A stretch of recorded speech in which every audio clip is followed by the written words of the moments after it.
hordoftoonni YouTube isin boshoo mart keessan jireenyi badhaadhaa baga nagaataatiin jecha ani qaxaleen keessan immoo magaalaa Jimmaa iddoo Mannaafashaa jedhamutti asitti Shaashambaa jechaan jira. Iddoo tokkotu jira isas waliin agarraa garuu YouTube kiyya like share subscribe gochuun irraanfatina imalli keessan na waliin haa ta'u. Barii karaa karaan annuura irraa ka'e imala jaalalaaf ani imaltuu ta'e. Barii karaa karaan annuura irraa ka'e imala jaalalaaf ani imaltuu ta'e. Biiftuu gibee gamaa noosii fannimma faajjii bareedummaa yaa biilillee jummaa. Faajjii bareedummaa yaa biilillee jummaa. Kee akaakayyuu.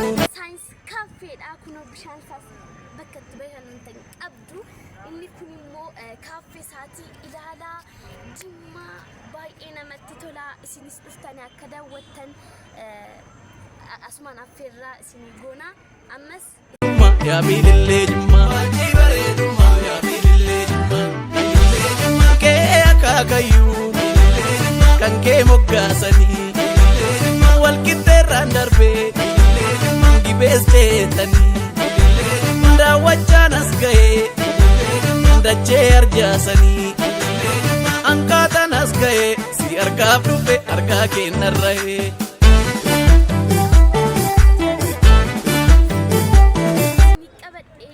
ilaalaa bakka kana maal jettu laata bakka ajaa'iba kana kottaa daawwadhaa ilaalaa baay'ee isin jaalladha isinis dhuftanii akka ilaaltanii bashannantan abdii guddaan sinirraa qaba baay'ee isin jaalladha godina biraatiin hanga wal agarruutti nagaatti.